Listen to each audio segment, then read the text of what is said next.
Alguém está nos assistindo? Demoramos um pouquinho para entrar, né? Quem está nos assistindo no YouTube, hoje demoramos um pouquinho, é porque nós oramos um pouquinho mais. Quase 1 hora de oração aqui, mas agora tem uma palavra abençoada para você, tá bom? Vamos lá, Mateus capítulo 11, no versículo 28. Vamos começar aqui? E assim Jesus vai nos abençoando. Mateus 11, 28. Louvado seja o nome do Senhor. Rapaz, eu cansei. Preciso fazer uma academia. Vamos lá. Vamos lá. Mateus 11, 28. Mensagem muito conhecida. Vinde a mim, todos que estáis cansados e oprimidos. E eu o quê? Vamos ler novamente? Vinde a mim, todos os que estáis cansados e oprimidos, e eu vos aliviarei. Palavras do Senhor Jesus. Será que eu venho mesmo no dia do cansaço? Será que eu venho no dia da aflição? Será que eu venho no dia difícil? Talvez um dia que eu cometi um erro. Talvez um dia que eu cometi uma falha. Naquele dia eu vim. Talvez eu não vim. É naquele dia que o cansaço bateu. Puxa vida, hoje eu estou tão cansado, eu não vou não. Eu não estou obedecendo ao Senhor. É naquele dia que eu recebi uma má notícia. Sabe que naquele dia eu vim? Quando eu vim para a presença de Deus, talvez eu não vim. Eu não estou obedecendo o quê? A palavra. É Isaías 53, o que ele fala lá? Isaías capítulo 53. Preguei a semana passada, não vou pregar de novo não, é só um versículo. Isaías capítulo 53. O versículo 1. Isso. Isaías 53, 1. Quem deu crédito à nossa pregação? E a quem se manifestou-se quem? O braço do Senhor. Me ajude a pregar. Quem foi que falou de Mateus 11, 28? Vinde? Não foi Jesus? Quer dizer, no dia do cansaço, no dia da má notícia, ou no dia que eu cometi um erro, eu não vim. Eu não dei crédito à pregação. A Bíblia diz que é melhor obedecer do que sacrificar. Eu não dei crédito ao que a Bíblia falou. A Bíblia é Deus. Eu não dei crédito à palavra de Deus. Ah, Senhor, abençoa a minha vida. Senhor, muda a minha história. Meu Deus, transforma. Aí o Senhor está dizendo, mas você não dá crédito à minha palavra. Você não obedece o que eu falo. Porque lá no livro de Jeremias, a Bíblia diz que Deus vela. Quer dizer, sobre a sua palavra para que se cumpra. Quer dizer, Deus tem um compromisso com a palavra dele. Se eu obedeço o que está na palavra, eu serei abençoado. É o livro de Crônicas 7:14. 7:14, deixa eu pegar aqui, peraí. Deixa eu pegar aqui para você. Deixa eu pegar aqui. Segundo livro das Crônicas, capítulo 7, no versículo 14. Segundo livro das Crônicas, capítulo 7, versículo 14. Se o meu povo, que se chama pelo meu nome, se humilhar e orar e buscar a minha face e se converter dos seus maus caminhos, então eu ouvirei do céu, perdoarei os seus e sararei o quê? A sua terra. Diga glória a Deus. Vamos ler novamente? Se o meu povo que se chama pelo meu nome. Quer dizer, qual é o nome que eu chamo naquela hora de luta, de batalha? Qual o nome que eu grito na hora da dificuldade? É o nome de Jesus? Não é. Eu estou fora da palavra. Se o meu povo que se chama pelo meu nome. Aí diz, se humilhar. Quer dizer, um exemplo, não é o seu caso. Um dia nós cometi um erro, você cometeu um erro. Aí o que você fez? Ao invés de chamar pelo nome do Senhor e se humilhar, Jesus, misericórdia. O que eu fiz, Jesus? Meu Deus do céu, eu caí, eu fiz isso aqui. Nós não fizemos isso. Nós não obedecemos Mateus 11, 28. Vinde a mim, eu não fui até o Senhor. Ele diz, se o meu povo que se chama pelo meu nome, se humilhar, e que mais? E orar. Naquele dia eu chorei tanto, pastor. Naquele dia eu conversei com fulano, conversei com ciclano, eu saí para dar uma volta, para resfriar a cabeça. Nada disso vai adiantar para você. Eu saí, eu fui fazer uma viagem, porque eu estava muito estressado. Tudo bem, não tem problema. Mas isso aí não resolve o seu problema. Quando você volta da viagem, o problema continua. O que resolve é você fazer isso aqui, ó, orar e buscar a face do Senhor. Amém? É isso que vai mudar a nossa, a nossa história. Se humilhar, orar e buscar o quê? Buscar a face do Senhor. Foi o que o Ezequias fez quando ele recebeu uma palavra, uma sentença de morte. Põe a tua casa em ordem porque você morrerás. Foi o que ele fez. Ele virou o rosto para a parede, orou e se humilhou diante do Senhor. Senhor, lembra, eu andei contigo. Olha o verbo, lembra? Eu andei. Eu não estou mais andando. Não fica chateado. Tem gente que já andou com Deus, não está andando mais. Ah, mas está no altar, mas não está andando mais. Mas está pregando, mas não está andando mais. Andar com Deus e obedecer a palavra. Mas eu sou da igreja, eu tenho carteirinha da igreja, eu tenho ficha de membro, que bonito. Mas será que eu estou andando com Deus? Porque a Bíblia fala que a árvore se conhece pelo quê? Não é o que eu falo. Eu não sou conhecido pelo que eu prego, eu sou conhecido pelo que eu faço. Eu sempre tenho falado, repito isso muitas vezes, pregar é uma coisa, viver o que prega é a diferença. Eu tenho que pregar. Aí você fala, pastor Marcelo, prega para mim. Quando eu prego duro para você, eu não estou pregando para você não, estou pregando para mim. Eu tenho que sair daqui e viver o que eu prego. Porque foi o que Ezequias, ele se humilhou diante do Senhor. O Senhor lembra? Eu andei, Senhor. A Bíblia diz assim, ó, examine-se, pois, o homem a si. A gente prega muito na 1 Coríntios 11, a partir do versículo 28. Coloca aí para mim, por favor, 1 Coríntios 11, 28. Vamos lá. O que o apóstolo Paulo diz? Examine-se, pois, o homem quem? Assim mesmo. Eu não tenho que me examinar os outros, me examinar a mim. Olhar para mim, Deus. As pessoas pensam que eu estou andando na tua presença, mas o Senhor sabe que eu não estou. As pessoas pensam que eu sou uma pessoa corajosa, mas o Senhor sabe que eu tenho um medo tremendo. As pessoas pensam que eu sou uma pessoa intrépida, mas o Senhor sabe que eu não sou. Nós temos que se examinar. Examine-se, pois, o homem a si mesmo, continuando, vamos lá. Assim coma do pão e beba da onde? Desse cálice. Às vezes eu preciso me examinar. Deus, eu não estou na fé que a tua palavra ensina. Eu não estou nos mandamentos do Senhor. Aí não adianta. A pessoa vai fazer tanta coisa e não vai ver a mão de Deus. Eu sempre tenho falado, a fé não é um oba-oba, não é um auê. A fé é a certeza da vitória.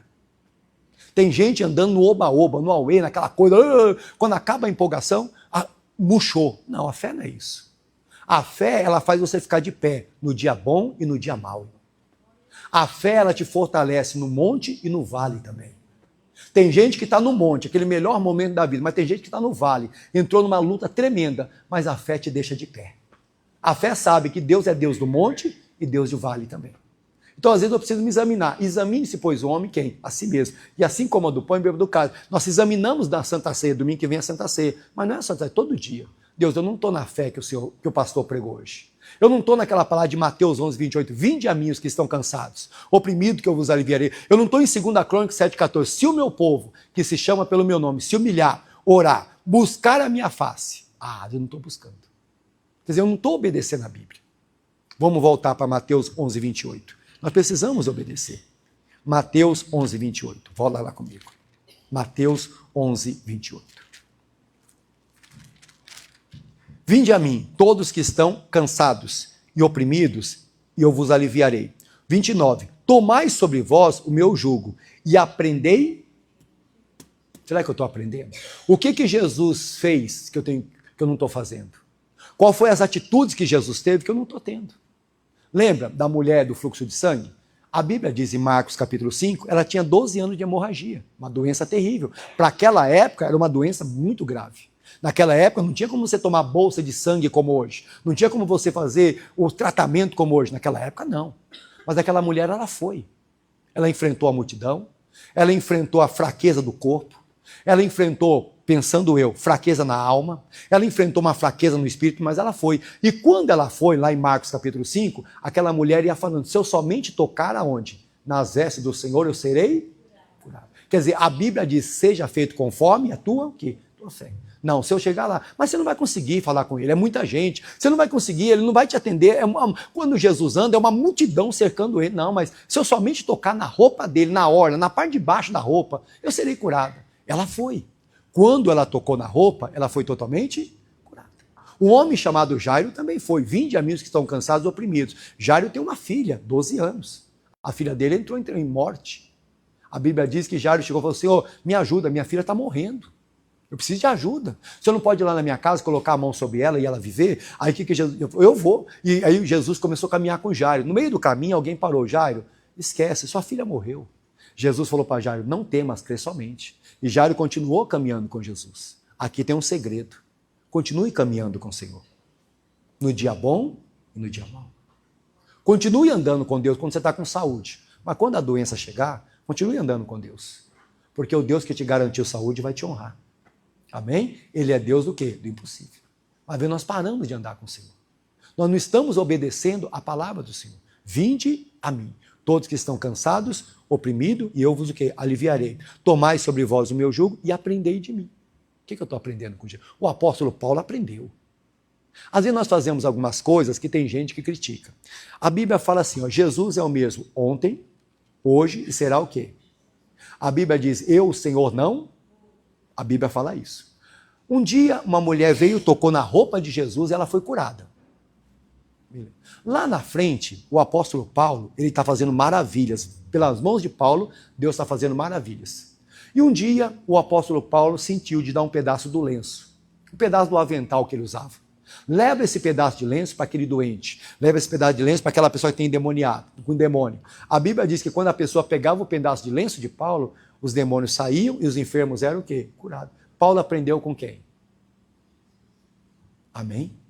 Nós não estamos aprendendo. Isso aí é hipocrisia. Não, a Bíblia fala isso. A Bíblia ensina isso.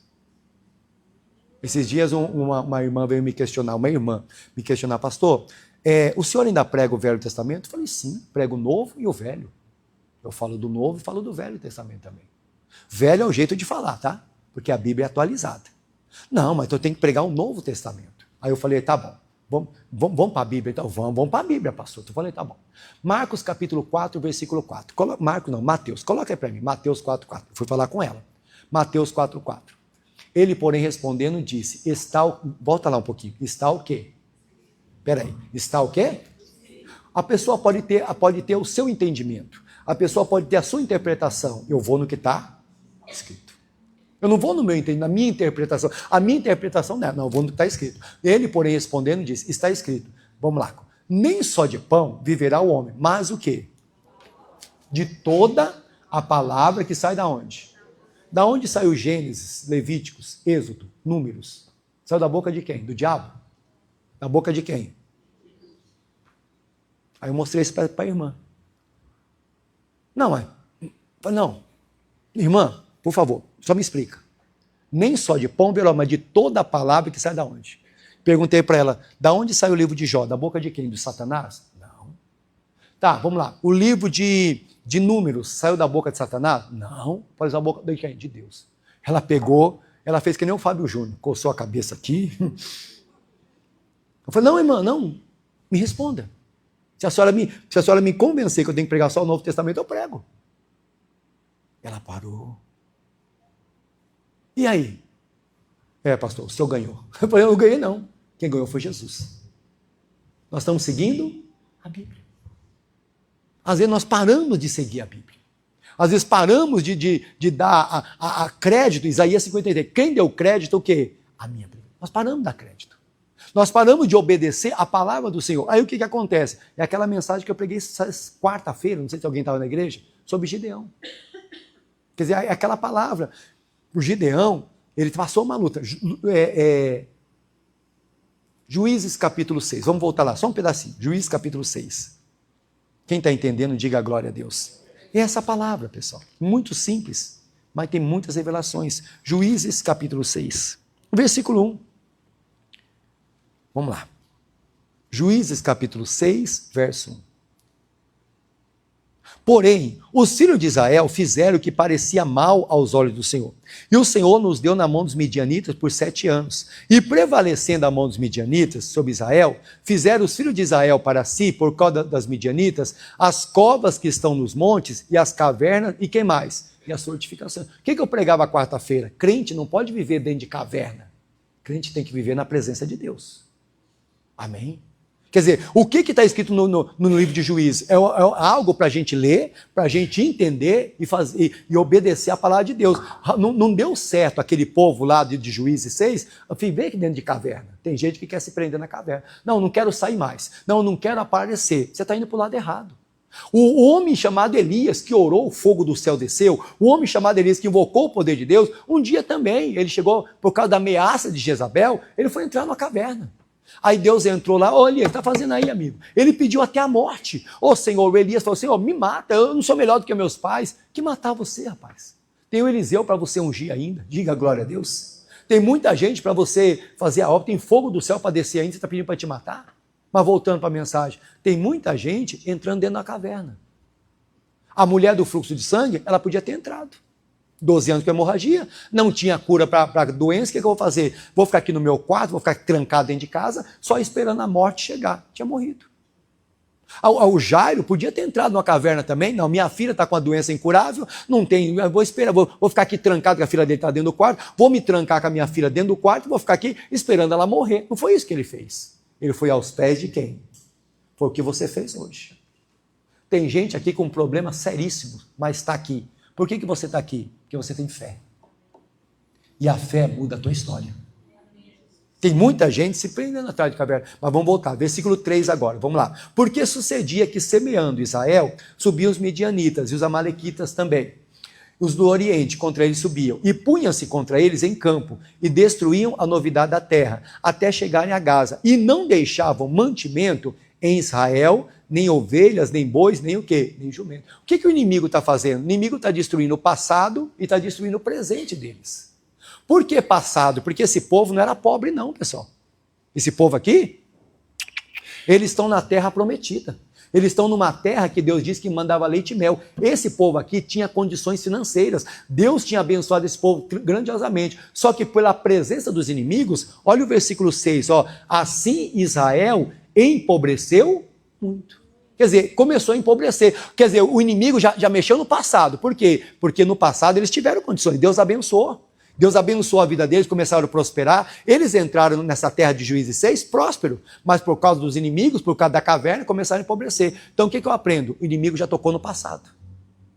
E agora está tocando no presente. Por quê? Olha o versículo 5, ó. Porque subiam com seus gados e tendas, e vinham como gafanhotos, em tanta multidão que não se podia contar. Nem a eles, nem os seus camelos entravam na terra para o quê? Destruir. Não podia, tudo que eles plantavam, o inimigo destruía. O inimigo tocando no presente.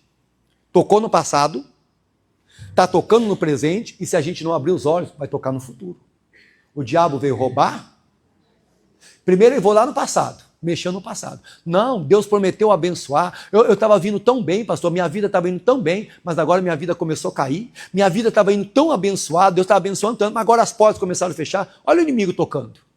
E hoje, está tocando também, eu não estou bem. Eu não estou legal. E se não abrir os olhos hoje, vai tocar no futuro, irmão.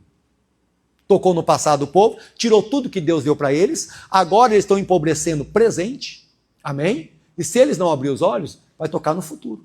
Só que o que esse povo fez? Vamos lá, vai chegar a matéria nova. No versículo 7. E sucedeu que, clamando os filhos de Israel ao Senhor, por causa de quem? Dos midianitas, enviou o Senhor um profeta aos filhos de Israel e disse: assim diz o Senhor, Deus de Israel, do Egito eu vos fiz subir, e vos tirei da casa da servidão, e vos livrei da mão dos egípcios, da mão de quantos tudo vos oprimiam, e vos expeli diante de vós, e vos dei a sua terra, e vos disse: eu sou o Senhor, vosso Deus, não temais aos deuses dos amorreus, em cuja terra habitais, mas não deste ouvido à minha voz. Quer dizer, eles clamaram, é o que nós temos que fazer, mas clamaram depois que a pobreza começou a chegar. Por que não clamaram ontem?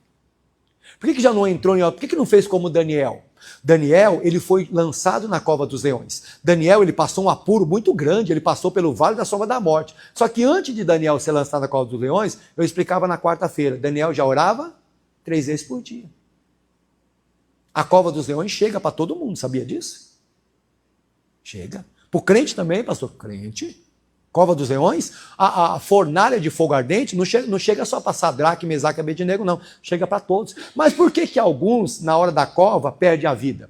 Por que alguns, na hora da cova dos leões, se desesperam? Por que alguns, na hora da fornalha, ficam desesperados? Porque não é de oração. Porque a pessoa que é de oração, ela sabe. Ainda que eu passe pelo vale da sombra da morte, eu não temerei. O Senhor está comigo.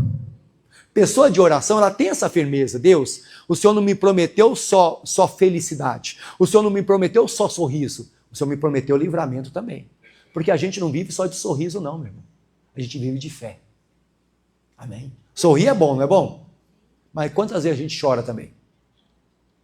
Ah, mas puxa vida, a alegria do Senhor é minha força. É verdade, está escrito na Bíblia. Mas a gente não vive só de sorriso, não. Por isso que a pessoa que vive só de sorriso, quando vem uma batalha, ela sai da igreja. Mas por quê? Porque não aprendeu a viver na fé, só de sorriso. Não, se estou bem, Deus está comigo. Se eu não estou, não, no mundo tereis aflições. O que esse povo está fazendo? Eles clamaram. Aí entra o que eu falei, 2 Crônicas 7,14. Coloca aí para mim, por favor. 2 Crônicas 7,14, no monitor. Se o meu povo, que se chama pelo meu nome, se humilhar e orar, e buscar a minha face, e se converter dos seus maus caminhos, então eu ouvirei do céu. Vamos lá. Perdoarei os seus pecados. O que mais? Agora, olha o 15, pessoal, olha o 15. Agora estarão abertos os meus olhos e atentos os meus ouvidos à oração da onde? Diga glória a Deus. O que você pedir aqui hoje, Deus vai responder para você. Quer dizer, meus ouvidos estão abertos, mas estão, Senhor, a oração daquele lugar. Por quê? Porque aquelas pessoas se converteram, pediram perdão, aquelas pessoas se humilharam, elas obedeceram, segundo o livro das Crônicas 7,14. Quer dizer, eu, Senhor, não mudo, passarás o céu e a terra, mas minhas palavras não passarão. Aí o que é o Senhor? O Senhor mandou um profeta. Ô rapaz, vocês estão sofrendo, então ficamos pobres, Senhor. Não temos mais nada, nem para comer, está uma luta. Vocês estão morando aonde? Nem casa nós temos. Nós estamos escondidos numa caverna. Então, vocês não ouviram a minha voz? Só que aí Deus mandou um profeta. Aí no versículo 11, vamos lá. Então o anjo do Senhor veio, assentou-se debaixo do carvalho que está em Ofra, que pertencia a Joás, a Biesrita. E Gideão, seu filho, estava malhando trigo no lagar para salvar da onde? Dos midianitas. Então, o que eu aprendo? O que é um lagar? Lagar é lugar que você pisa a uva e da uva sai o vinho. Na Bíblia, o vinho traz alegria. Se você ler João capítulo 2, Jesus foi convidado para uma festa em Canaã da Galileia. Chamaram Jesus, chamaram Maria, mãe de Jesus, e os irmãos de Jesus. Jesus estava lá. De repente, a Maria falou, rapaz, acabou o vinho. Quer dizer, a alegria da festa acabou. Jesus falou assim, mulher, não chegou a minha hora ainda. Maria chegou para os empregados e falou assim, ó, faz tudo que Jesus está mandando. De repente, Jesus falou assim, ó, pega essas talhas, enche de água até em cima e leva para o mestre Sala. E levaram as talhas. Quando levaram as talhas estavam feitas em vinho. A alegria voltou para a festa. O Gideão está malhando, pisando uva, está no lugar que se pisa a uva e sai o vinho. Quer dizer, o vinho traz alegria. Só que ele está no lugar, não está pisando uva, está malhando trigo. O lugar é apertado. O lugar não é adequado para malhar trigo, mas ele está lá. O que eu aprendo com o Gideão? Ele não vive só de alegria, ele vive de fé. Amém? Crente não vive só de alegria. Crente vive... Diga glória a Deus. Você pode estar triste, mas Deus vai operar na sua vida. Você pode estar passando uma luta, mas você vai ver o socorro de Deus. Tem um louvor aí chamado Socorro Deus. De vez em quando eu ouço, eu até dou risada. Socorro Deus! A mulher grita, socorro. E é verdade. Tem hora que a gente tem que gritar, socorro Deus. Voltando para a mensagem. Gideão não vive só de alegria, ele vive de fé. Aí o anjo aparece no 12 e diz, então o anjo do Senhor lhe apareceu e diz, o Senhor é com quem? Varão valoroso. Algumas traduções, varão valente. Então, quer dizer, Gideão está num lugar apertado, sorriso ele não tem mais. Ele está ali malhando o trigo para poder viver, mas Deus está com ele. Nesse momento difícil, Deus está contigo. Às vezes nós pensamos, não, Deus não está comigo. Não é possível. Se Deus estivesse comigo, não estava acontecendo isso. Se Deus estivesse comigo, eu não estava passando por isso. O salmista diz, ainda que eu passe pelo vale da sombra da morte, não temerei mal algum. O Senhor está comigo. Me ajude a pregar. Deus não estava com Daniel, mas ele passou pela cova dos leões. Não estava? Jesus não estava com Pedro, mas Pedro foi preso. Jesus não estava com Tiago? Estava, mas Tiago passou uma luta. Jesus não estava com Estevão? Estava, mas Estevão foi apedrejado. Não é porque você está passando um momento difícil que Deus não está contigo.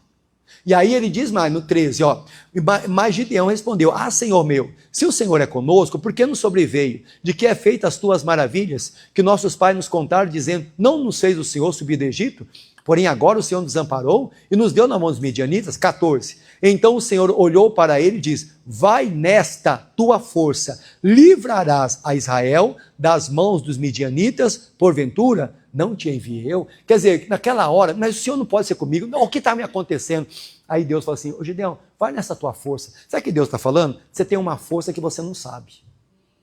Irmão, no dia da luta, no dia da dificuldade, você vai perceber que você tem uma força que você achar que não tinha. Você fala, não, se um dia eu passar por isso, eu morro. Não, se um dia eu passar por isso, acabou minha vida. Não, às vezes você passa e Deus te coloca de pé. Por quê? Você tem uma força que vem de Deus. No momento difícil é que essa força aparece. Não é no momento que está tudo bom. Tenho dinheiro no bolso, está tudo certo, minha família está bem, o casamento está bem. Então, nesse momento, a força. Mas quando você está passando aquela dificuldade, quando você está passando essa luta, porque o Gideão está passando um aperto. Mais uma coisa, crise não mata ninguém, tá? Aperto não mata ninguém. É uma crise que você está passando, mas o Senhor vai te dar vitória. Não fica só chorando, não. É nessa hora que você vai descobrir uma força que você não tem. Deus está revelando para Gideão, vai nessa tua força. Quer dizer, Deus está revelando para ele, rapaz, você tem uma força que você nem sabe. Você tem uma força tremenda na tua vida. Versículo 15, vamos lá. E ele diz, Senhor meu, como livrarei Israel? Eis que a minha família é a mais pobre de Manassés. E eu, o quê? Menor da casa do meu pai. Quer dizer, ele arrumou 2 problemas para não fazer o que Deus mandou. O que ele falou? Primeiro, a minha família. Preguei quarta-feira. A minha família tem um problema. Segundo, sou eu. Ele arrumou 2 problemas. E nós? Quantos problemas nós arrumamos para não fazer o que Deus está mandando? Quantas desculpas nós damos para não fazer aquilo que Deus pediu para você fazer ou para mim fazer? Eu estou desanimado, eu não tive uma noite boa, a minha semana não foi boa. Isso é desculpa para não fazer o que Deus mandou? Não. Amém, igreja? Provérbios 24:10. Coloca no monitor para mim. Provérbios 24:10. Se te mostrares frouxo, tem uma tradução que diz fraca, no dia da angústia, o que vai acontecer? O que Deus está falando para Gideão? Vai nessa tua força. Gideão, não se mostra fraco. Gideão, não fala que você não tem força. Gideão, não fala que você não vai conseguir. Gideão, não fala que não dá. Gideão, fala que dá.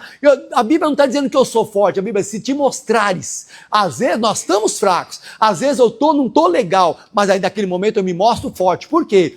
Se te mostrares frouxo ou fraco no dia da angústia, a tua força será o quê? Pequena. Por que tem gente que no dia da luta ele não se levanta? Por quê? Se mostrou fraco. Começa a se mostrar forte, Deus vai se revelar na tua vida. Gideão está dizendo, minha família tem um problema. Qual a família que não tem? E eu também tenho um problema. Qual o problema da tua casa? Qual o teu problema que nós estamos dando desculpa para não servir a Deus? Aí o que o Senhor fala para ele? Vamos voltar lá. Quando Gideão dá essas 2 desculpas, no versículo 16, Juízes 6:16. E o Senhor diz, porquanto eu hei de ser contigo, tu ferirás os midianitas como se fosse quem? Gideão, o problema não é você, eu estou contigo. Amado, Deus está na tua vida. Guarda isso. Deus está com a tua família. Seja na igreja, chega no hospital, chega onde você seja, onde você trabalha, em qualquer lugar, o Senhor falou, nunca vou te deixar. Você nunca vai andar sozinho. Tem dia que você pensa que não, agora eu estou sozinho, agora o Senhor me deixou. É naquela hora que você não percebeu, mas naquela hora Jesus está te abraçando. Quer dizer, você não está sozinho. Deus está mostrando, Gideão, você não está sozinho, Gideão. Só que naquele momento que Deus falou com Gideão, Gideão falou assim, Senhor, tá bom, se o Senhor é comigo, me dá um sinal. Gideão, ele é como nós já vimos tantos milagres, tantas maravilhas, mas ainda duvidamos de Deus. Eu vou lá em casa pegar um presente. Se eu trouxer um presente, o Senhor aceita? Aí o anjo do Senhor falou, pode buscar que eu aceito. Gideão foi lá e pegou um presente.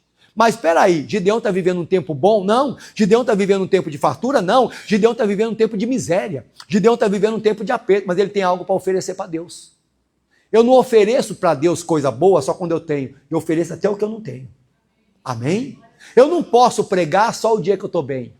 Eu não posso pregar só o dia que... essa semana deu tudo certo para mim, então eu vou pregar. Essa semana deu tudo errado, então eu não vou pregar. Não. Eu não posso oferecer um louvor para Deus quando vai tudo bem. Não, eu orei, Deus respondeu a minha oração. Que maravilha. Eu pedi, a porta se abriu. Eu vou louvar a Deus. Eu não louvo a Deus só quando a porta se abre. Eu louvo a Deus quando a porta se fecha também. Aprenda isso. Gideão deu uma oferta para Deus no dia da luta. Ele deu uma oferta para Deus no dia da dificuldade. No dia da dificuldade, ao invés da pessoa louvar, adorar a Deus, ele prefere ficar chorando nos cantos. Não vai adiantar. Aí ele foi lá, pegou um cabrito, expliquei aqui, pegou um cabrito e trouxe para Deus, e Deus recebeu aquele cabrito. Só que quando Deus pegou o cabrito de Gideão, a Bíblia diz que os olhos do Senhor passam por toda a terra. O Senhor falou assim, Gideão, eu passei meus olhos na casa do teu pai. Foi, Senhor, foi. E lá na casa do teu pai tem um altar, né? Tem, mas não é para mim, né, Gideão? Tem um altar para Baal na casa do teu pai, né? E tem um boi lá, você quer ver? Capítulo 6, agora versículo 25. Olha Deus falando, 6:25. E aconteceu naquela mesma noite que o Senhor diz, toma o boi de teu pai, a saber o segundo boi de 7 anos, e deriba o altar de Baal, que é de teu pai, e corta o bosque que está ao pé dele. Gideão, você me dá um cabrito? Foi, Senhor. E na casa do teu pai tem um boi? E esse boi é para quem? Esse boi é para Baal. Quer dizer, Baal tem mais importância do que eu? Baal vale mais, o altar de Baal tem mais valor do que o meu? Irmão, por favor, não é afrontando ninguém, mas acabou o carnaval esses dias, não foi? Já viu quanto custa uma fantasia para o carnaval? Um absurdo. Tem gente que guarda dinheiro o ano, eu não estou falando isso para tirar oferta não, pelo amor de Deus. Tem gente que guarda dinheiro o ano inteiro para poder o quê? Comprar uma fantasia de carnaval. Aquele samba enredo que fala, né? Que é samba enredo samba, sei lá, é um negócio assim. A pessoa, ela fica 5, 6 meses decorando aquilo ali, e decorando, para poder cantar certinho na hora da apresentação. E o nosso louvor a Deus? Como que nós fazemos? E o louvor que eu apresento a Deus, canto qualquer coisa, tem o que der lá a gente canta, o que eu sei eu canto. Não, para Deus tem que ser o melhor. Melhor da sua adoração, diga glória a Deus. Melhor do seu louvor, melhor de tudo. Mas não estamos dando o melhor. Estamos dando cabrito para Deus e boi para Baal. Sabe o que Deus falou? Gideão, vai lá na casa do teu pai e mata aquele boi. Pega aquele boi e oferece para mim, faz um altar para mim. Gideão foi. Quando Gideão fez isso, os irmãos de Gideão se levantou, irmão. Se levantou contra Gideão. A Bíblia diz que Gideão ficou com medo. Você quer ver? Depois que Gideão fez o que Deus mandou. Vamos lá para o versículo 27. Então Gideão tomou 10 homens dentre os seus servos e fez como o Senhor lhe dissera. E sucedeu que, temendo ele a casa de seu pai e os homens daquela cidade, não fez de dia, mas fez de quê? Ele está com medo dos seus irmãos, da casa do pai. Às vezes nós somos feridos pelos irmãos. Os irmãos que falam mal de nós. É o crente falando mal de quem? O crente. Que coisa feia. Somos feridos, está com medo. Vamos para a igreja? Eu não vou não, porque se eu fui para a igreja esses dias, eu fiquei uns dias sem ir, um exemplo, eu fui para a igreja, aquele irmão me abortou na porta, perguntou se eu estava desviado. Não se fala isso para ninguém. Não. Ô irmão, tudo bem? Faz tempo que eu não te vejo. Está acontecendo alguma coisa? Não, está tudo bem, pastor, tive que fazer uns negócios. Amém. Mas nunca chega. Irmão, você está desviado, irmão? Às vezes a pessoa não está bem. Aquela pessoa, você mata o espiritual do quê? Daquela pessoa. Você acaba com aquela pessoa. Talvez aquela pessoa estava internada, a gente nem sabia. Sabia disso? Tem uma irmã aqui que passou 3 semanas sem ir para a igreja. Quando ela chegou, eu falei, irmã, senti só falta, irmã. Tudo bem? O pastor estava internada. Passei um procedimento sério, aí fiquei 3 semanas internada. Falei, irmã, quando for assim, avisa, para a gente fazer uma oração. Não queria incomodar, não incomoda não. Nós queremos orar pela sua vida. Mas imagina, a irmã passou 3 semanas internada. Aí chega na igreja, irmã, está desviada? É tudo que a irmã queria para ir embora. Você está entendendo? Pode. Como é que nós estamos agindo? Gideão está com medo dos da própria casa. Gideão está com medo daquela pessoa lá. Um exemplo, por favor, um exemplo. Os obreiros sabem. Todo domingo eu chego aqui cedo, eu não vou ir para o altar direto. Domingo eu chego aqui, eu vou olhar os banheiros, eu vou olhar. Eles olham, eles limpam tudo. Quando eu chego já está tudo limpo. Eles chegam aqui, eu vou olhar o banheiro da igreja, eu vou olhar o escritório, eu olho toda a igreja. Eu passo de fileira em fileira para ver se tem papel aí no chão, se tem alguma coisa. Faço tudo isso. Mas eles já fazem tudo. Não é porque é desconfiança deles, é o meu zelo pela casa do Senhor. Eu vou lá, está faltando papel higiênico, eu coloco, está faltando papel de mão, eu coloco. Eu vejo que tem, ô irmã, dá para dar uma passadinha no banheiro lá. E se eu não ver a irmã, eu mesmo passo. Não tem problema não. Mas é o meu zelo pela casa de quem? O Senhor. Essas cadeiras aí, tem cadeira que a pessoa senta, tem cadeira que não senta, às vezes atrás da cadeira está cheia de pó. A pessoa senta com a roupa branca, marca o pó da pessoa. Não é chato isso aí? É a casa de Deus. Mas aí tem irmão que, olha lá, tá vendo? Olha lá, o pastor precisa fazer porque os obreiros não fazem. Não, aqui os obreiros fazem mesmo, aqui eu gosto de fazer. Eu gosto. Se um dia você chegar aqui e eu tiver com a calça riada assim, lavando o banheiro, você não me escandaliza não. Eu gosto. Mas o que eu quero passar? Mas tem irmãos que falam mal da gente. Tem irmãos que... Quem foi que passou? Seu esposo, não foi? O esposo da irmã Crisede passou aí e viu pendurado na placa lá fora. Seu pastor é doido, está pendurado lá atrás. Eu estava lavando a placa da igreja. Eu olhei para cima, a placa toda suja. Eu falei, sabe de uma coisa? Peguei aí eu e o pastor Robson. Pastor Robson tem medo de altura. É engraçado. Pastor Robson, não, pastor, tem medo de altura. Então, segura a escada para mim. Subi lá em cima e lavei a placa. Já fiz um pedido para colocar uma placa nova aí fora. Vamos fazer, irmão. Não é a casa do Senhor? Quanto mais eu faço, mais eu sou abençoado. Só que os irmãos se levantaram contra Gideão. Só que quando os irmãos se levantaram, e os midianitas também, capítulo 6 agora, no versículo 34. Vamos lá, 6:34. Então, o Espírito do Senhor se revestiu a quem, amado? Diga glória a Deus. Irmão, Deus vai te revestir. Amém? O Espírito do Senhor te reveste, macumba não pega na tua vida, sabe, aquelas palavras de maldição, aquelas coisas, não pega em você, você está revestido. Quando as pessoas tentaram atacar Gideão, quando as pessoas tentavam destruir Gideão, Deus revestia Gideão. Irmão. Num culto como esse, Deus está te revestindo. Num culto como esse, Deus está te abençoando da cabeça aos pés. Bala perdida não te alcança, irmão. Macumba não te alcança. Quer dizer, as maldições não vão te achar. Você está revestido pela presença de Deus. Só que aí o Gideão, mesmo revestido, ele falou assim, mas será que o Senhor é comigo mesmo, meu Deus? Meu Deus, eu vou fazer o seguinte, eu queria pedir mais uma confirmação. E Deus confirmou para ele. Aí no capítulo 7, estou pulando aqui, capítulo 7, verso 1. Então Jerubal, que é Gideão, se levantou de madrugada, e todo o povo que ia com ele, e com ele acamparam à fonte de Arode, de maneira que tinham o arraial dos midianitas, para o norte, pelo outeiro de More no vale. E disse o Senhor a Gideão, muito é o povo que está contigo, para que eu dar os midianitas na sua mão, a fim de que Israel não se glorie contra mim, dizendo, a minha mão me livrou. 3, agora, pois, apregoa, quer dizer, apregoa é gritar, né? Apregoa aos ouvidos do povo, dizendo, quem for covarde e medroso, que volte, e vai apressadamente das montanhas de Gileade. Então voltaram do povo 22.000, e quantos? E 10.000 ficaram. O Gideão, ele preparou 32.000, não, agora eu tenho 32.000 aqui para a gente lutar e vencer esses midianitas, os amalequitas também. Aí Deus passou e falou assim, não, Gideão, quem é esse povo aí? Preparei, Senhor, tem 32.000 soldados, com esse daqui dá para vencer. Não, tem muita gente. Gideão, você sabia que aí no meio tem covarde? Você sabia que aí no meio tem medroso? Não, não sei não. Tem. Tem não, Senhor. Esses soldados são... Tem, Gideão, aí no meio tem medroso. É só você dar um grito. É só, pessoal, nós não vamos para uma festa não, hein? Pessoal, nós não vamos para uma formatura, não vamos para uma guerra. Talvez alguém pode voltar a ser uma perna. Talvez alguém nem pode voltar. Talvez alguém pode voltar com um olho só. Talvez alguém nem volte. Quando Gideão deu um grito, falou assim, um exemplo, sabe o que acontece? 22.000 já foram embora. Eu falei na quarta-feira, Deus não vai deixar covarde e medroso ficar no nosso meio. Amém? Esse povo covarde e medroso só nos atrapalha. Quando Deus te der uma direção, são os primeiros a falar, não, não é assim não. É o Saul no ministério de Davi. O que aconteceu? Davi falou, vou vencer esse gigante chamado Golias. O Saul falou, não vai não. Ele é grande e você é pequeno. Ele é de guerra e você não sabe guerrear. Não vai não. Quer dizer, é o covarde. Se Davi tivesse dado ouvido a Saul, Davi não tinha vencido. Mesma coisa é Jairo andando com Jesus. Se Jairo tivesse dado ouvido àquelas pessoas, a filha de Jairo não tinha ressuscitado.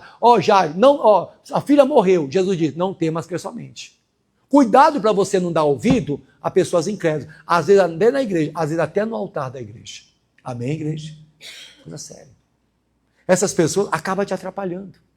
Essas pessoas acabam tirando. Então o covarde e medroso vai saindo. Eu preguei quarta-feira. O que é o covarde e medroso? Só ocupa lugar e só faz volume. Sabia disso? Não adianta. Só ocupa lugar e só faz? Deus não vai deixar andar contigo, não. Amém? Você é o Gideão da tua casa. Eu tenho que olhar para mim. Examine-se, pois, o homem a si mesmo. Meu Deus, será que eu só não estou ocupando lugar? Será que eu não estou só fazendo volume? Misericórdia, porque um dia nós vamos estar diante do Senhor para a prestação de contas. Qual foi o dom que Deus te deu? Qual foi o dom que Deus me deu? Não tem um dom não, você tem sim. Aí Deus te deu um dom e por causa da batalha, da luta, a gente não exerce aquele dom, a gente não vive aquele dom. Um dia nós vamos ser cobrados. Um dia já vai aparecer as parábolas dos talentos, para um deu 5, para um deu 2, para outro deu o quê? 1. O de 5 multiplicou, bora. O de 2 multiplicou, bênção. O de 1 escondeu, perdeu até o que tinha. Qual é o dom que Deus está me dando, que Deus está te dando, que nós não estamos colocando em prática? Aí o que Deus fez? Gideão, 22.000 pode mandar embora. Só ocupa lugar, só faz volume. Cuidado, irmão. Isso aqui é muito sério. É o livro de Apocalipse. Vamos lá, último livro da Bíblia. Olha isso aqui. Isso aqui arrepia, pessoal. O último livro da Bíblia. Vou pegar aqui. Apocalipse, não tinha colocado aqui não. Apocalipse capítulo 3. Olha isso aqui. Versículo 14. Apocalipse 3, 14.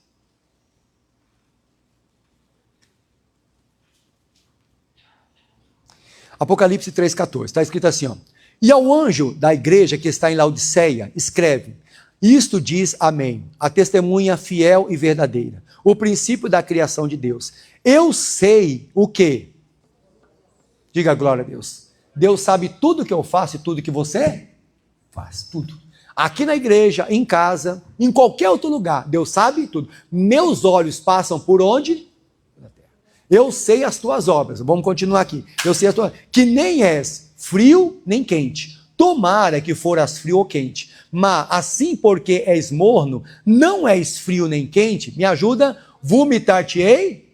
Então aqueles 22 mil que foram embora, não era frio nem quente, é morno. Tá ali, tá com a arma na mão, tá preparado, mas não tem coragem de lutar.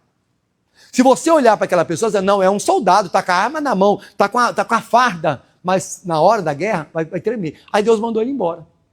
Aí eu tenho, assim porque és morno, não és frio nem quente, vomitar-te-ei da onde? Aí eu tenho que me examinar. Meu Deus, eu estou frio. Misericórdia, eu vou ser vomitado. Amém, igreja? Eu tenho que vigiar, irmão. Às vezes nós estamos sendo frios, nós vamos ser vomitados, irmão. Nós não estamos na presença do Senhor como deveríamos estar. Nós não estamos na presença de Deus como deveríamos. Deus vai vomitar. Aí tem mais, o versículo 17. Como diz, rico sou, estou enriquecido e de nada falta. E não sabes, me ajuda, que é um desgraçado, miserável, pobre, cego e nu. Aconselho-te que de mim compres ouro provado no fogo, para que te enriqueça, de vestes brancas, para que te vistas e não apareça a vergonha da tua nudez, e que unja os teus olhos com colírio para que veja. Eu repreendo e castigo a todos quanto o quê? Diga glória a Deus. Quando o Senhor fala, quando o Senhor dá uma palavra dura, uma bronca, no bom sentido, não é para destruir a gente, não é para desanimar a gente, é para a gente acordar, irmão. Amém? Aquele grito não era para mandar os 22 embora, é para eles acordarem. Tem alguém medroso aí? Deus está comigo. Não, misericórdia, Deus é comigo. Não, eles não acordaram. Tem alguém covarde aí? Não era para eles ir embora. Não, eu estou com medo, mas Gideão, conta comigo que nós vamos vencer. Não, eles preferiram ir e foram embora. Eu repreendo e castigo a todos que amam. Aquela palavra que Deus deu para Davi, quando ele engravidou Batseba através de Natã, não era para envergonhar Davi, não era para derrubar Davi, era para Davi acordar. Davi, você vai perder a minha presença? Até que Davi acordou. Aí ele fala mais, vamos lá, se zelou, arrepende. Versículo 20 agora, vamos lá. Eis que estou à porta e bato. Se alguém ouvir a minha voz e abrir a porta, entrarei em sua casa, e com ele cearei e ele comigo. De 21, ao que vencer, lhe concederei, e assente comigo no seu trono, assim como eu venci, e me assentei com meu Pai no seu trono. Aleluia! Então no céu não tem lugar para derrotados, no céu tem lugar para vencedores. E eu estou pregando para um povo que é vencedor. Amém? Vamos ler de novo? Vamos lá. Ao que vencer, 21, lhe concederei que se assente comigo no meu trono, assim como eu venci e me assentei com meu Pai aonde? Por isso que eu tenho que lutar. O que vencer, Deus, eu vou vencer. Diga a glória a Deus, eu vou vencer. Eu não vou morrer, eu vou vencer essa luta, eu vou vencer essa batalha, eu vou vencer essa vergonha, porque um dia eu quero estar sentado no céu com Jesus. Um dia eu quero estar sentado na mesa com Abraão, um dia eu quero estar sentado naquela mesa que tem Jacó, naquela mesa lá que estão os vencedores, tanto homens como mulheres que venceram. Pega o exemplo de Débora, o exemplo de Ana, de Esther, pega o exemplo da mulher chamada Jael, pega o exemplo de Maria Madalena, mulheres que tinham demônios e depois começaram a servir a Jesus. Essas mulheres venceram, irmão. Você tem tudo para vencer. Então o que acontece? O Gideão, ele não podia aceitar aquela fraqueza. Ele não podia aceitar. Os 22 mil foram embora. Só fazia volume, só ocupava espaço. E agora? Só faz volume, só ocupa espaço. Só que aí, voltando para a mensagem, tinha 22 mil foram, 10 mil ficaram. Aí Deus falou assim, não, mas tem muita gente ainda. Faz o seguinte, Gideão, manda esse povo beber água. Quando eles estiver bebendo água, eu vou separar quem vai. O povo, 10 mil foi beber água. De 10 mil, Deus separou 300. Gideão, esses 300 que beberam água diferente, é esse que vai contigo. Você crê nisso? Que se você chegar tão perto de Deus, Deus vai selecionar quem vai andar do teu lado? Você crê nisso? Deus vai começar a selecionar. Sabe quem escolheu os 300 para andar com Gideão? Não foi Gideão, foi Deus. Gideão escolheu 32 mil, Deus escolheu 300. Aí eu aprendo uma coisa, não é volume, não é ocupar espaço, é fé no Senhor. Amém? A nossa igreja não é volume, Não é o tanto de pessoas, é a fé que as pessoas têm em Cristo. Só que aí Gideão pegou os 300 e partiu para a luta, né? Mas o Gideão ainda, mesmo com 300, ele está meio, puxa, mas com 300, acho que eu não vou conseguir não. Com 300, está muito difícil. Sabe o que Deus fez? Deus falou para Gideão várias vezes, eu sou contigo, você vai vencer, como um só homem você vai derrotar. Aí Gideão ficou meio na dúvida, mas será? Com 300 é meio complicado. Sabe o que Deus fez? Deus colocou na boca do inimigo que Gideão era vencedor. Já que Deus falou e Gideão não acreditou muito, Deus falou assim, tá bom, já que eu falei e você não está acreditando, eu vou colocar as palavras na boca do inimigo. Você quer ver? Voltando lá para a gente terminar. Olha o que Deus colocou na boca do inimigo. Primeiro Deus falou, Gideão não acreditou muito. Deus colocou na boca do inimigo. Vamos lá. Ó, capítulo 7, verso 9, já para a gente orar. Capítulo 7, verso 9. E sucedeu que naquela mesma noite o Senhor diz, levanta, desce ao arraial, porque eu tenho dado na tua mão. Se ainda temes ao quê, irmão? Quer dizer, ele ouviu Deus, ele viu que Deus aceitou a oferta dele, ele viu que Deus separou as pessoas, mesmo assim ele está com medo. Dúvida e medo. Tem gente que já viu pessoas contar testemunho, tem gente que já viu o sobrenatural, tem pessoas que já tiveram experiência com Deus, mas ainda está com medo. Aí eu tenho que viver Isaías 41:10. Lembra? Não temas que eu sou com quem?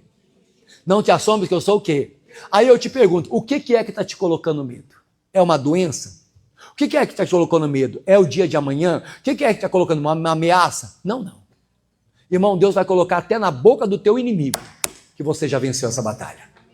Gideão, você está temendo, tá? Tô. Gideão, você está meio temendo, tá? Então você vai descer lá no arraial, que eu vou mudar, ó. Se ainda temes a descer, desce tu, o teu moço, pura ao arraial. Continuando, vamos lá. E ouvirás os que dizem, e então se esforçarão as tuas mãos e descerás ao arraial. Então desceu ele com seu moço, pura, até o extremo das sentinelas que estavam. E Gideão, vai lá onde o inimigo está.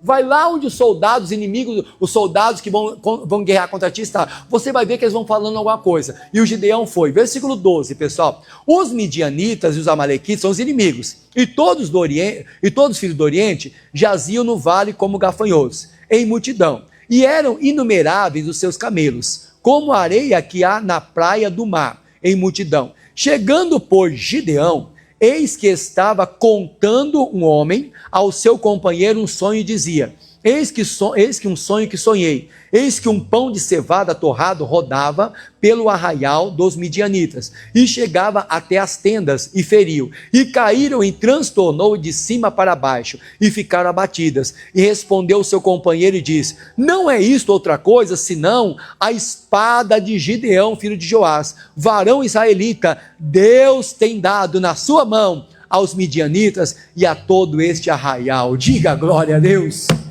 Quer dizer, vai lá, Gideão. Quando o Gideão chegou lá, Gideão chegou meio escondido. Deixa eu ficar aqui escondido para ver o que eles estão falando. Aí um soldado midianita, rapaz, eu tive um sonho essa noite. Que sonho que você teve? Eu sonhei que a espada de Gideão estava no nosso meio. Eu sonhei que Gideão estava fazendo isso. Aí o outro soldado, e rapaz, Deus vai dar vitória para ele. De quem que Gideão ouviu isso? Da boca do inimigo. O diabo sabe que você já venceu essa batalha. O inferno sabe que a bênção já está sobre ti. O diabo sabe que Deus já está ao teu favor. O que o diabo faz? Você duvidar. O que o diabo faz? Você ter medo para Deus não te agir. Porque aonde tem dúvida, Deus não age. Aonde tem medo, Deus não pode operar. Então o que o diabo está dizendo? Vou colocar medo na vida dele, vou colocar dúvida na vida dela, para quê? Para eles duvidarem e Deus não possa agir. Deus colocou na boca do inimigo, dos midianitas, Gideão, você já venceu a batalha. Quando Gideão ouviu isso da boca do inimigo, Gideão falou, rapaz, e não é que eu já venci? Gideão partiu para cima com os 300 homens e já venceu a batalha. O diabo sabe que você já venceu. Amém? O inferno sabe que o céu está ao teu favor. De vez em quando, mas será que Deus está comigo? Olha o que eu estou passando. Ô Daniel, você vai cair na cova dos leões. Pode me colocar lá, pode me colocar. Eu sei que o Deus que eu sirvo, ele é real. Eu sei que o Deus que eu sirvo, ele é verdadeiro. Irmão, terminando a mensagem, o Deus que você serve é verdadeiro. Já está na boca do inimigo que você vai contar um grande milagre. Já está na boca do inimigo que a tua vitória chegou. Já está na boca do inimigo que 2026 será o ano da sua vitória. Já está na boca do inimigo que vai ser em cima deste altar que você vai contar o maior milagre da tua vida. Aí eu te pergunto, aonde é que o diabo está te atacando? Qual a área da tua vida que o diabo está atacando? Pastor, é nessa área. Então é nessa área que eu estou sendo uma derrota. É nessa área onde Deus vai fazer o maior milagre da tua vida. Amém? Agora tem que estar pronto para ouvir. Deus teve que levar Gideão lá no arraial do inimigo, para o Gideão ouvir da boca do inimigo que ele ia vencer. Aonde Deus precisa levar a gente para a gente acreditar? Aonde Deus precisa levar a gente? Quando eu comecei na igreja, o pastor estava fazendo uma primeira sexta-feira na igreja, terceira sexta-feira. Minha esposa me levou para a igreja, eu fui para a igreja. Estava doente, aí o pastor começou a fazer uma campanha, corrente. O pastor pegou uma corrente, sabe essas correntes de jardim? Pegou essas correntes, pegou uns 4 gomos, partiu, era a campanha da corrente. Aí você pegava aquela corrente, toda sexta-feira, na hora da oração, você pegava aquela corrente e arrebentava. Era arrebentando todo o mal da sua vida. E eu, novo na fé, né, peguei aquela corrente e coloquei no bolso. O pastor falou, você não pode tirar, onde você vai trabalhar? Leva essa corrente. Você vai dormir, coloca essa corrente debaixo do seu travesseiro, mas não só essa corrente, serão 7 sexta-feira. E eu comecei a fazer. Só que aí eu tive dúvida, eu falei, negócio de doido, negócio de correr. Aí chegava lá na sexta-feira, o pastor começava a orar, como eu era novo convertido, o pastor começava a gritar, eu abri os olhos. Aí o pastor falou, fecha os olhos. Eu ficava, aí o pastor dava uns gritos, eu abri os olhos. Eu tinha medo, né? Quando o demônio manifestava, misericórdia. Eu lembro que uma vez eu estava sentado assim, uma mulher manifestou do meu lado, eu saí correndo, eu fiquei lá no canto. E os obreiros foram lá expulsar o demônio. Aí, você do YouTube, eu estou de volta aqui. Aí eu peguei aquela corrente, coloquei no meu bolso. Nunca esqueço isso. Só que aí no meio da campanha eu comecei, isso aqui, que tem isso aqui? Isso aqui tem poder de alguma coisa? Negócio de quebrar a corrente. E sabe o que eu pensei? Eu não vou mais pegar essa corrente não. Só que aí, eu estava na quarta, sexta-feira, me levaram num centro de magia negra. Aqui na Travessa da Imperador. Vamos lá no centro de magia negra, porque tem um guia lá que vai descer, ele vai mandar você fazer um trabalho que você vai ficar curado. E eu peguei e fui, com a corrente no bolso. Cheguei lá, sei lá que fala lá, o cavalo lá, sei a égua, sei lá que manifestou lá. Ficou manifestado, sentei lá. Você está com a doença tal, fizeram um trabalho para você para te matar, que não sei o que, eu vou mandar você fazer um trabalho, você vai comprar uma galinha, você vai comprar não sei o que, você vai matar, vai trazer aqui, eu vou chupar o sangue dela, vou passar o sangue em você, e nós vamos fazer sua cabeça e você vai ser curado. Aí o demônio olhou para mim e falou assim, mas você tem que tirar isso aí do bolso. O quê? Você tem que tirar isso aí do bolso. Aí eu pus a corrente. Porque se você continuar com isso daí, o nosso trabalho não vai ter poder. Aí eu falei, rapaz. Aí peguei a corrente e coloquei no bolso de novo, né? Tá bom, foi embora. Aí eu fiquei aquele negócio. O demônio manifestado, mandou tirar a corrente no bolso. Eu falei, vou nada, eu vou para a igreja agora. Fiz as 7 campanhas e fui curado. Mas quem me convenceu? Foi Deus? Não, foi o diabo. Não foi o pastor que me convenceu, foi o tranca-rua.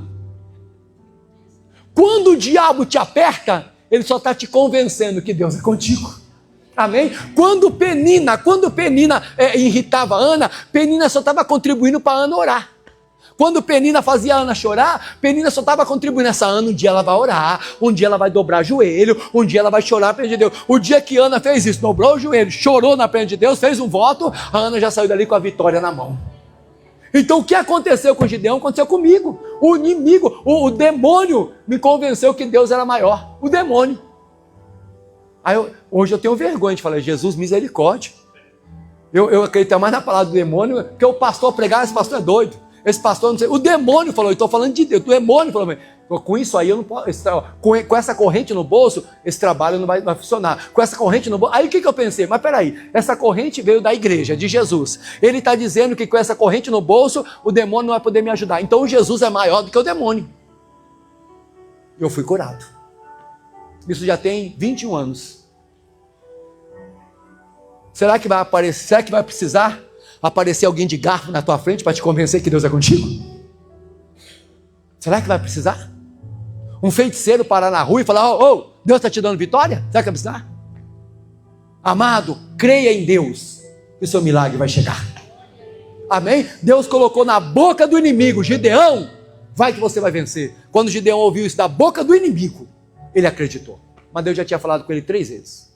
Quantas vezes Deus já falou comigo? Já falou com você. Que o nosso milagre está garantido. Acredita, o teu milagre está garantido. E ainda esse mês, você vai contar um grande milagre. Amém? E ainda esse ano, você vai contar um grande milagre.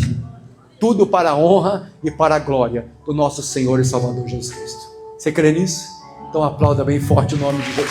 Aplauda o nome do Senhor, igreja.